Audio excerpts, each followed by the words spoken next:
अस्सलाम वालेकुम एवरीवन। आज की इस वीडियो में हम लोग आईआर स्पेक्ट्रोस्कोपी को बिल्कुल कंप्लीट करने लगे हैं। इसके अंदर की सारी कंफ्यूजन मैं आपको मिटा दूंगा। पहले चैप्टर नंबर 8 की वीडियो बनाई थी, वो वन शॉट लेक्चर था। इसके अंदर मैं एक्सप्लेन करूंगा, 2 से 3 मिनट के अंदर इसको कवर कर दूंगा। अगर आप लोग मेरा व्हाट्सएप चैनल ज्वाइन करना चाहते हैं, उसका लिंक आपको फर्स्ट कमेंट के अंदर मिल जाएगा। ठीक है, तो अब इसके अंदर समझते हैं कि इसका मसला क्या है। पहली बात क्या है, इसमें आपने याद कर रखना है। याद रखने वाली चीजें मैं आपको बता रहा हूँ, ठीक है, वो आपने साथ में एक्सप्लेन करता हूँ। ठीक है, तो सबसे पहली बात यहाँ पर आ जाती है कि आईआर स्पेक्ट्रोस्कोपी का मतलब क्या है, ये हमें क्या, इसका यूज क्या है, ये हमें बताती है कि किसी भी पार्टिकुलर मॉलिक्यूल के अंदर फंक्शनल ग्रुप क्या है। तो सबसे पहले आप क्या लिखेंगे, IR spectroscopy is used to identify the functional group in a particular molecule और कंपाउंड। ठीक हो गया। अगली लाइन की आपने क्या लिखनी है कि it's the typical range of the wavelength is from 4000 पर सेंटीमीटर टू 625 पर सेंटीमीटर। ये इसकी लाइन इंपॉर्टेंट है, इसको आपने हाईलाइट कर लेना, ये याद करनी है। ठीक है, इसका मतलब क्या होता है कि ये हमें एब्जॉर्प्शन कहाँ से कहाँ तक देती है, 4000 पर सेंटीमीटर से लेकर 625 पर सेंटीमीटर तक ये एब्जॉर्ब भी करती है और रिलीज भी करती है। ठीक है, वेवलेंथ जो हमारे पास हम लोग आई रेडिएशन इसके ऊपर थ्रो करते हैं। अब इसका मतलब क्या होता है, जनरल मतलब इसका समझो। इसका जनरल मतलब ये होता है कि ये किस लिए इस्तेमाल होती है, किसी भी मॉलिक्यूल के अंदर पता करना है कि कौन सा फंक्शनल ग्रुप निकालना है, तो हम लोग आईआर स्पेक्ट्रोस्कोपी का इस्तेमाल करते हैं। और ये पूरा कुछ एक्सप्लेन कर देती है कि उसके अंदर फंक्शनल ग्रुप कौन सा है, कौन कौन से एटम्स है। ठीक है, तो इसको तुम लोगों ने किस तरह डिफाइन करना है कि IR spectroscopy is used to determine the functional group within a compound by bombarding the IR radiations on a particular compound. It absorbs the radiations because of the vibration of the particular bond within it. तो इसका मैं सारा समझाता हूँ क्योंकि मैंने समझा हुआ, इसलिए मैं अपने आप से लिख सकता हूँ। अपने आप से लिखना है तुम लोगों ने इसमें, ठीक है, रट्टा नहीं मारना। किस तरह अपने आप से लिखना है, इसके अंदर अब तुम्हें समझना क्या है कि जब हम लोग एक कंपाउंड के ऊपर आई रेडिएशन थ्रो करते हैं तो वो आई रेडिएशन एब्जॉर्ब करता है। कब एब्जॉर्ब करता है, जब एक कंपाउंड के अंदर बॉन्ड है। ठीक है, मैं यहाँ पर ड्रॉ करता हूँ, ये कार्बन एक कंपाउंड है। ठीक है, इसके अंदर 2 बॉन्ड्स हैं। ठीक है, ये 2 बॉन्ड्स हैं। अब जब इसके ऊपर मैं आई रेडिएशन थ्रो करूंगा तो ये क्या करेगा, बॉन्ड्स इसके क्या करेंगे, वाइब्रेट करना स्टार्ट कर देंगे। और वाइब्रेट उसकी इंटेंसिटी, इनकी वाइब्रेशन की इंटेंसिटी, ये एक लाइन इंपॉर्टेंट है, इसको भी नोट कर लो।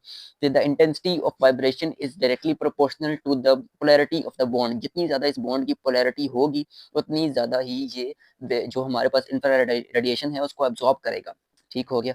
उसके बाद इसके हमारे पास इंपॉर्टेंट पार्ट्स क्या आते हैं, इसके इंपॉर्टेंट पार्ट्स है आई आर रेडिएशन की सोर्स जो हम लोग दे रहे हैं। उसके बाद monochromator, sample chamber, detector, data collection and processing system, ये भी याद कर लेनी है। और इसके अंदर अभी मैंने सारी चीज एक्सप्लेन कर दी है, जो थोड़ी सी रहेगी वही बताता हूँ कि रीडिंग किस तरह करेंगे।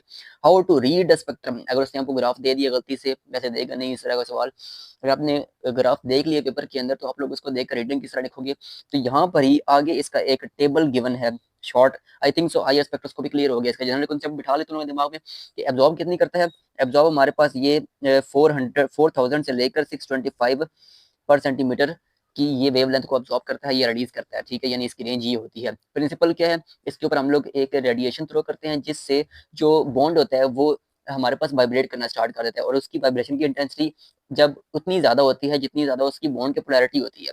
ठीक हो गया। अब इसके जो अलग चीजें हैं वो भी मैं बताऊं तो ये उतना एब्जॉर्ब करेगा, यानी जब हमारे पास ये कोई भी लाइट एब्जॉर्ब करेगा तो इसका बॉन्ड क्या करेगा, वाइब्रेट करेगा। तो इसकी वाइब्रेशन की इंटेंसिटी क्या होगी कि जितनी तेजी से उसका, जितना उसका बॉन्ड पोलैरिटी ज्यादा होगी, उतनी ही ज्यादा उसकी क्या होगी, एब्जॉर्प्शन होगी। समझ आ गई, ये चीज तुम लोगों को याद हो चुकी होगी, मैं 10 बार बोल चुका हूँ। तो उसके बाद इस हम लोग क्या करते हैं, the frequency is absorbed by a particular bond is compared with the reference. इसका मतलब क्या है कि हम लोग जो फ्रीक्वेंसी अब अब्सॉर्ब कर रहे हैं उसको हम लोग किसी रेफरेंस से क्या करते हैं, कंपेयर करते हैं और पता करते हैं उससे कि ये कौन सा बॉन्ड है।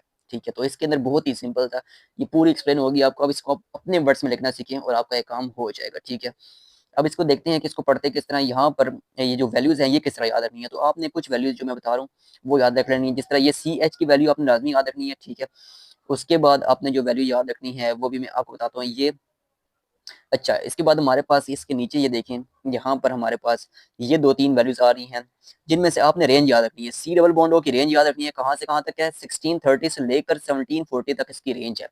ठीक है, और उसके बाद हमारे पास इसका एक और यहाँ पर लिखा हुआ है ये एन एच की वैल्यू भी लाजमी याद रखनी है। ये कहाँ से कहाँ तक है, 3300 से लेकर 3500 तक।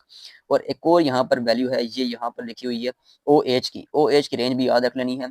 ये जो आपके पास ये रेंज है ना, ये आपने याद कर लेनी है। ये 3 रेंजेस याद रख लें तो आपको ये जुबानी याद हो जाएगा कि कहाँ कौन कौन से फंक्शनल ग्रुप की कितनी, कौन कौन सी एब्जॉर्प्शन थी। ठीक है, तो ये हमारे पास वेव लेंथ भी क्लियर होगी, कौन कौन सी रेंजेस आपने याद रखनी है। उसके बाद हमारे पास लास्ट है कि इसको पढ़ना किस तरह है, कि हम लोग इसको देख कर पढ़ेंगे किस तरह। कहा ये इसको देखकर पढ़ना किस तरह पढ़ना, ये आप कभी भी नहीं देखा पेपर में, फिर भी मैं आपको थोड़ा सा एक्सप्लेन करता हूँ कि यहाँ पर आपने करना क्या है। ये जो आपके पास ये वाली जो है ना, ये वाली, ये आप देखें ये कहाँ पर है। यहाँ पर तकरीबन ये कौन सी बनती है 3300, तो उसने खुद ही 3300 लिख दिया। आपको अगर रेंज याद थी ना 3300 वाली, तो आपको फटाफट से पता लग जाएगा हाँ ये 3300 के करीब है। तो ये 3300 किसका था, NH का भी था और OH का भी था। तो आप फटाफट से OH और NH में से अगर उसने MCQs दिया हुआ है तो उसमें से आप ऑप्शन बता सकते हैं या फिर शॉर्ट के अंदर लिख सकते हैं। तो ये बहुत ही सिंपल है, इसको पढ़ने के लिए आपको खाली रेंजेस याद होनी चाहिए। ठीक है कि हाँ हमारा IR स्पेक्ट्रोस्कोपी डन हो गया। ठीक है, मिलते हैं नेक्स्ट वीडियो में, और अगली वीडियो में मैं कोशिश करूंगा इसकी नेक्स्ट स्पेक्ट्रोस्कोपी को एक्सप्लेन कर दूं। अल्लाह हाफिज़।